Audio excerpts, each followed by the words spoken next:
Hi, everyone. My name is John Brender, and I'd like to share with you some research I've been doing for a book called Millennial Expats in China.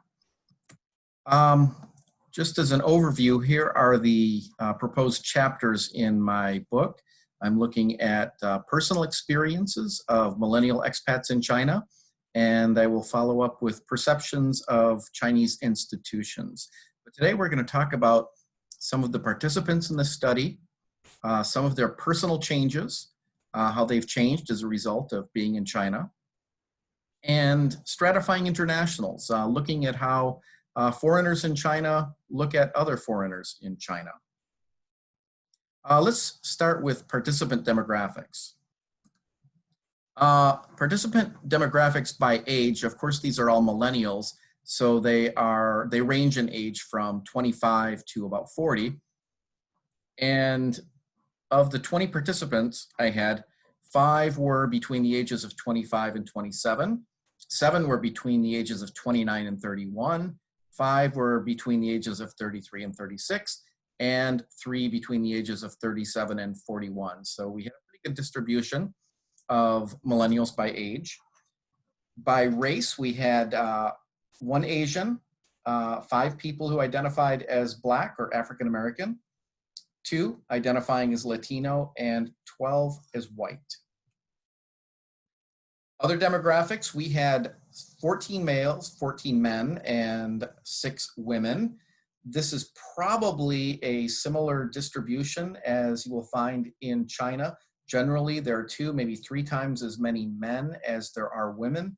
I'm still trying to find official statistics, but an informal survey of about 20 people put it at something like this. By major, the interesting thing here is that, and this includes double majors, so there are more than 20 listed, but only 3 majors were in the sciences of any sort, and none were in chemistry or physics or biology.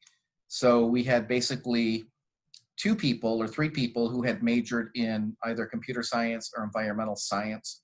And the rest, 11, majored in Asian studies, while we had others who were majoring in social sciences and the humanities, including theater, communication, music, philosophy, classics, etc. So by and large, many of the people who go to China are majoring in the humanities and social sciences. Years in China, of our participants, 6 were there for less than 2 years, 10 were there between 4 and 6 years, and 4 were there for between 7 and 11 years. And self-reported Chinese ability, this is not really a very fair question, but you can see a large number of them rated themselves a 3 on a scale of 1 to 10. Part of that is modesty from living in China for quite a while. Another concern is, what does it mean to be fluent? Some people may be better at speaking than at reading or writing, or vice versa. Very few people reach native speaker level. So for the most part, we can assume some competence on the majority of the participants, at least linguistically. Participants in the study, this was just sort of a quick and dirty study. I asked the various students to rate themselves on a scale of 1 to 10 between being introverted and extroverted. And I thought it was interesting that we had just a very wide distribution of self-reports. So this is basically to show that the participants in the study ranged greatly, I think, in personality types. So even though this was a convenient sample, it sometimes looks like a purposive sample, and whether or not it's representative of all expats in China would be hard to say, but I feel that of the 20 participants, I have a pretty good population. All right, let's look at today's chapters. We're going to look at personal changes, as I mentioned, and stratifying other foreigners. We'll begin with the personal changes, and under the personal changes, what I found using grounded theory is that there was independence and responsibility listed as a great personal change. Resilience, people became more resilient as a part of living in China. Boldness coupled with patience. These things seem opposite, but we'll discuss how people reported feeling both more bold and more patient. Empathy. Empathy seemed to increase greatly. That was a common answer. Passive acceptance. People just learned to accept things as they were, more so than when they were in the US or in North America. And finally, changes in religious or worldview perspectives. Just a spoiler alert, this was something that went in all different directions. People changed religions, people became more deeply attracted to the religion, some moved away, but we'll talk about some of these differences. First, let's look at independence and responsibility, and I have a quote that I'd like to share. This is a woman who was in Shanghai for a while, and she said, "It really forced me to become an adult in ways that I probably would have gotten to just slower if I had never gone to China. But China really did jumpstart that because I had to learn the language. I had to learn the cultural ins and outs, and also the subcultures." So independence may have been something that was inevitable just by being 22 or 23 and leaving home for the first time. But it also seemed to be something that was expedited and maybe brought to a greater level as a result of having to live alone and having to learn a foreign language and fend for yourself all of a sudden. The second big change is resilience. And this is an article from the Atlantic that I think appeared in March, called The Anxious Child by Kate Julian. And just as a synopsis of this, children shielded from challenging situations were more likely to develop and suffer from anxiety later in life. I thought this article was especially poignant because living in a foreign country, people are forced to deal with their anxiety just to survive. You have to make yourself understood in a foreign language. Whether you're buying a bus ticket, whether you are going to a restaurant, whether you're bargaining for something, everything you do, you have to do in that particular language. And there's an awful lot of anxiety. And so I believe that what the author was getting at was that taking on difficult situations head on is a way to overcome anxiety. And I think that was true of most of our respondents, if not all. A resilience quote that sounded a little bit like Frank Sinatra's New York, New York was, "If I can survive here, I feel like I can kind of survive anywhere else. I can live on my own or navigate through life."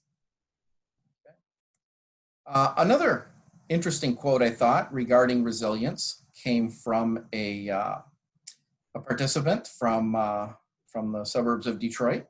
And he said, "You learn a lot from the work ethic of the students in China and the teachers in China. They do work hard. They try hard. I've always been a little bit spoiled.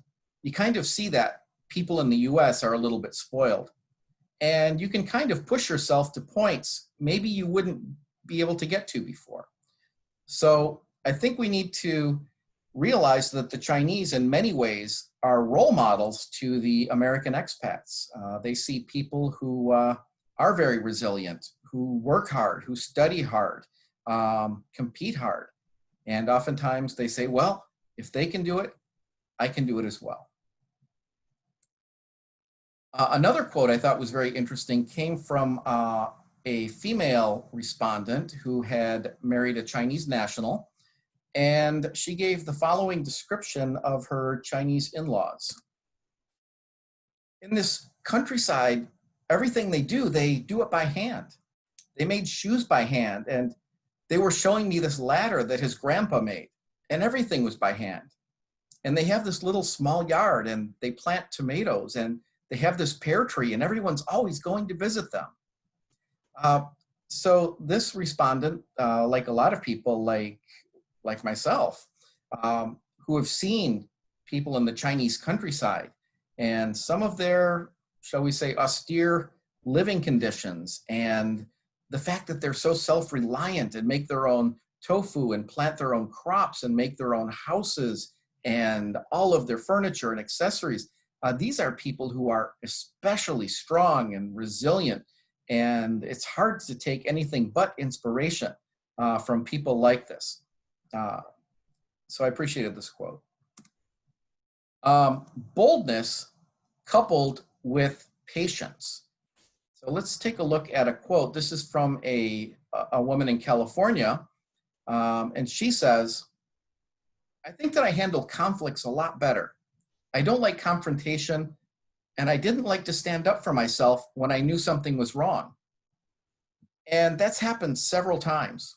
And so I've learned to really face things head on and learn when to jump in and when to fight for myself and not always jump the gun and straight away be angry about the situation.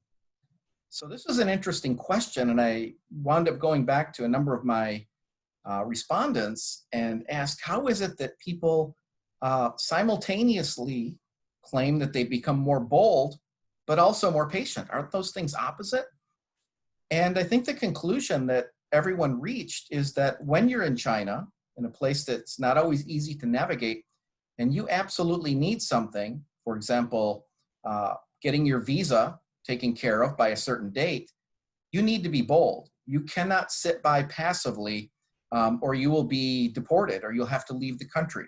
So you need to be bold at certain times. But on the other hand, they also realize by doing that you also need to be patient. There are times that you catch more flies with honey. So people realize by looking at how the Chinese behave that there are times for increased boldness and there are times for increased patience. Now, I could also say that this is true of Chinese who come to live in the US. They also need to be bold at times and know when to pick their battles. So this might be a matter of living abroad, but it certainly seems to be a matter that was common among respondents, American expats in China. Empathy. I appreciate this quote. This was from a student I would probably describe as a student athlete, and he had this to say. "Before I went to China, even at the prep school and where I did my undergrad, both places had a pretty significant international student population. And I was friends with them, but never bridged the gap to really connect with them until I went to China and was a foreigner myself and had that real experience as the outsider. And so that was really pivotal and gave me more empathy or a softer heart when I came back to really relate with them." So using the adage, walking a mile in another person's moccasins certainly can help you to understand them, empathize with them more than ever before. Another empathy quote, this came from a white respondent from the suburbs of Detroit who said, "I'd never been to a place before China where I was the minority, where I was literally the only white person on the street, where everyone was staring at me, where I was the weird one, the outlier, expected to kind of represent something," which is cliche, but it's very true. And just being put in that position in such a drastic way, I feel I really opened my eyes to that. So even though it's kind of a false equivalency to say as a white person that my experiences are similar to a Black person's experiences in the US, it does help a person become somewhat empathetic to realize, at least for some short period of time, they're looked at as a minority, someone on the outskirts. Now, of course, this differs from the experience of a Black person in the United States because a white person can always return and reassume majority status. At any rate, the experience, as I can tell you, having lived in Japan as a lone foreigner in a place some distance from Tokyo, you begin to realize what it's like to be at least the outsider. Next, let's talk a little bit about passive acceptance, and excuse the meme here that says, "How about a nice glass of shut the hell up?" colorful language, but it relates exactly to this next passage, which I think is one of my favorites. For the first year or so, I was a dumb, arrogant American. Why doesn't China do it this way? But later I realized just because they do it differently doesn't mean it's wrong. It just means that it's different. And I need to drink a nice tall glass of shut the hell up and just change how I react to the situation. Once I did that, things got a lot better. Dropping those expectations just made me realize, okay, this is fun. This is actually not a bad way to live. This particular student who's from Detroit, now living in Taipei, mentioned that he realized he was extremely opinionated as an American, and that it wasn't necessary, he realized, to give his opinion on everything. And interestingly enough, Americans, I think, from in school and oftentimes at home, we're pushed, what is your opinion? What do you think? What do you think? To the point where it's ingrained in us sometimes to feel that we have to provide an opinion. And this particular individual realized, hey, maybe that is not as important as we all thought it was. Another quote regarding passive acceptance came from a woman who spent a little over a year in China doing some research. She had a research grant, and her quote was as follows. The casual air that everyone kind of accepts that, yes, you need a VPN to get accurate information, and if you don't want your information tracked, you probably shouldn't buy the SIM card from the official places. Just go to the vendors on the street that sell them for 15 kwai. The sort of passive acceptance that everyone had of that situation is just what was a catalyst for that. So this is a person who just realized, well, if you can't beat them, join them. This is how people deal with protecting privacy, with getting accurate information, so on and so forth. You're not going to beat the system by yourself, and especially as a foreign person, not. So passive acceptance seems to be a trait I've noticed, I believe, in China. I see people, for example, sitting through very long, boring Chinese Communist Party meetings that no one really cares about or even believes in, but they realize that the alternative is disquieting revolution. So people are usually just willing to deal with certain things, realizing they're not going to control or change the chaos. People learn to go with the flow. Next, changing religious or worldview perspectives. The first one I call losing my religion, and yes, that's me in the corner. So let's look at what we heard from a participant from the Caribbean who said, I realize that a lot of people never have a situation where they have to really confront if what they believe is right or wrong, because they'll always be in a place where it's right. And so I was in a place where I had to defend my beliefs. And I'm not the person to double down on something. If I know I'm wrong, I'm going to change. Okay. So this is a person who, in many respects, seems to have lost, if not his religion entirely, then many of the traditional beliefs that he was raised with. And coming from an island country of 350,000, I'm sure it was somewhat eye-opening to come to a country of 1.4 billion, where people have very different viewpoints and where there are a lot of different foreigners with different viewpoints. Next, another individual discussed that his faith deepened as a result of being in China. And so here's what he had to say. I didn't have the family support across the world, so I think I grew in my dependence on God. And there were a lot of times I felt so lonely, so longed for America, longed for comforts. I'd pray about it, find more courage to get back out there and connect with others who are feeling that same way. Go out for some dumplings. Do something where we really bonded. Another person who arrived in China as an atheist found herself finding religion. And this is her quote. I knew this guy from the first time I came to China. I still remember the first time he asked me, how did I feel about God? I was like, I don't believe in God. And then when I came back to China, I met him again. He said, hey, do you want to go to church, go to my church? And then I couldn't wait for the next Sunday. And I just kept going. And then I got baptized. I don't think it had to do with Chinese people or Chinese influence or anything. It just had to do with me becoming this person. Another person, in regard to Taoism, said, my interest in Taoism started in undergrad when I had to read the Tao Te Ching in one of my classes. Everything that was discussed made sense to me, and I followed that interest even when I came to China. It changed me in a way to always remind me to go with the flow. Everything is as it should be. And a respondent who was not necessarily a Buddhist, but who truly appreciated the traditions, said, it was bittersweet to finally explore firsthand Buddhist culture traditions of the country and to find them mostly cast aside in favor of modernization.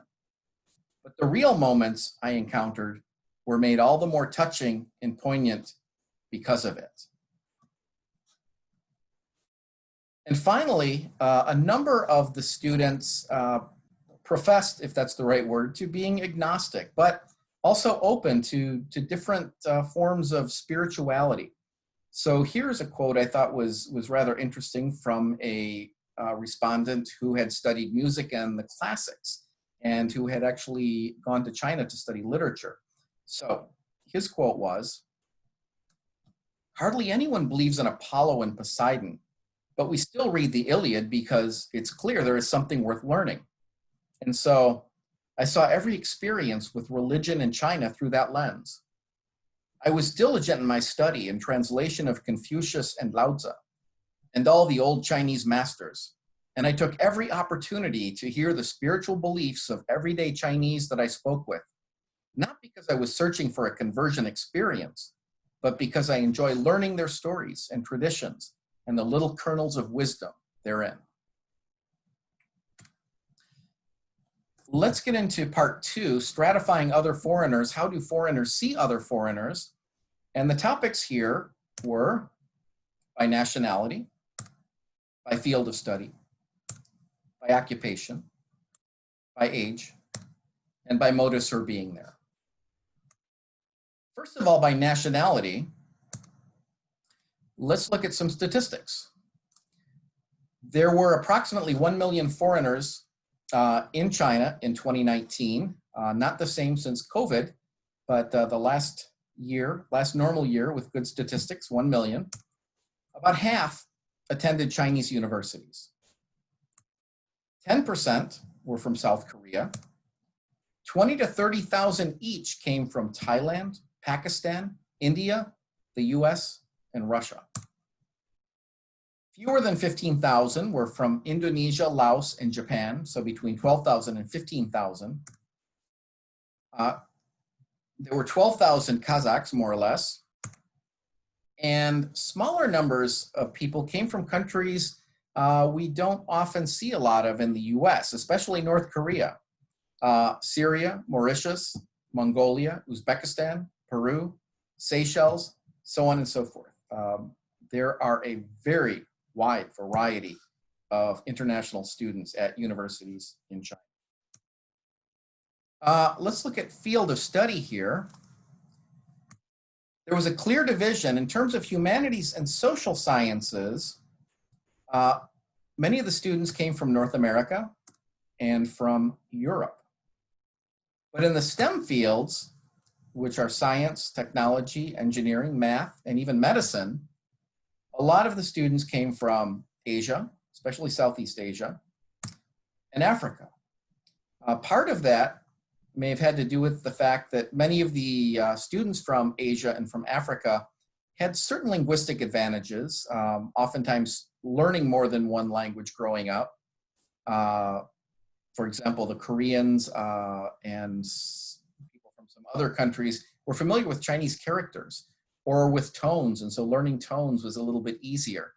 But I believe another reason for this is that a lot of these countries may not have universities that are quite as good as those in China. So going to China to study some of the technical fields was a very good option. North America and Europe, of course, tend to have fairly developed university systems. And so the people who came to China were there largely to learn Chinese philosophy, Chinese literature, Chinese language, political science, and things in the social studies and humanities areas. By occupation, now not all of these are going to be occupations, but, and I should also say that many expats in China tend to have more than one of these occupations, or they wear more than one of these hats. So included, they're students. A lot of people come on student visas. There are teachers. Most of the internationals, especially in second-tier cities like Wuhan, find jobs as teachers. If you are from a multi-international company, oftentimes you'll go to Shanghai or Beijing, or some of the first-tier cities. There were also bar and restaurant owners. There are a number of Americans who have opened up breweries or ethnic restaurants, usually, in fact, almost always with at least one Chinese partner. So as the student from the Caribbean said, the Americans seem to have bar and restaurants under lock and key in a lot of Chinese areas. But of course, we can see that Chinese immigrants, Korean immigrants, many international immigrants coming to the US find it easy to, or if not easy, at least possible to open restaurants that serve food from their native countries. So bar and restaurant owners may not be such a foreigner in China thing as it is an international resident kind of a thing. And then other professionals, as I mentioned, you'll find people who are engineers and working for the auto companies, the international companies, oftentimes in first-tier cities, less so in Wuhan, where maybe 2/3 of my informants at least live for some time. And finally, this is not a particular profession, but seemed to apply to many people, and that was clubbers, people who go to clubs, people who spend an awful lot of time drinking and partying. So when we look in terms of a lot of people were students, but they also found part-time jobs teaching and also spent a lot of time at clubs. Very rarely were respondents only students. Usually they found some time to make some money as a teacher. Some found jobs doing other things, working for video game companies and things of that sort. And I was able to speak with a bar and restaurant owner among our respondents. So I thought that was very interesting. By age, this was largely one person's interpretation, but he began to see people in China as belonging to an age category from 19 to 22, where he described them as quote unquote party hats. These were people who could hit the clubs every night. They had lots of energy and they could drink with the best of them, and they just enjoyed the party lifestyle. By ages 23 to 26, he told me people start to slow down a little bit. They're starting to stride rather than run. And finally, that 27 to 29, a lot of people who are still there in China who have remained, maybe starting families or more serious careers, and they tend to slow down. He said they'll go to the bars once in a while, but not like they used to. You apparently run out of energy, and based on observation, I would have to concur. I have seen people go from being extremely enthusiastic, being party animals, to just slowing down over the years. And then finally, let's look at motives for being there. Why do people go to China? Certainly there are those who are there for partying. Okay, as I mentioned, these are the clubbers. A lot of people go there maybe just for a year or two, but they're going to make the best of it and enjoy their time. Some go for an easy lifestyle. They find that they can make a fair amount of money by teaching English, especially. They get time off, they get vacations, they get paid well, especially compared to other Chinese. And they say, hey, why not? It's not terribly hard to teach my own language, and I can make a good living. Oftentimes they'll start a language school, sometimes a bar and restaurant, but in general, some people are attracted to the easy lifestyle. Running away. A lot of people seem to wonder why other people were in China, and running away seemed to come up. People, especially who leave in their 30s or 40s, they might be running away from a bad marriage, a bad family, lost jobs, all sorts of problems. These are often people who are described as misfits, social misfits, but they're there because for whatever reason, things were not working out very well for them in their home country, their hometown. Finding a wife. This was not considered a laudable category.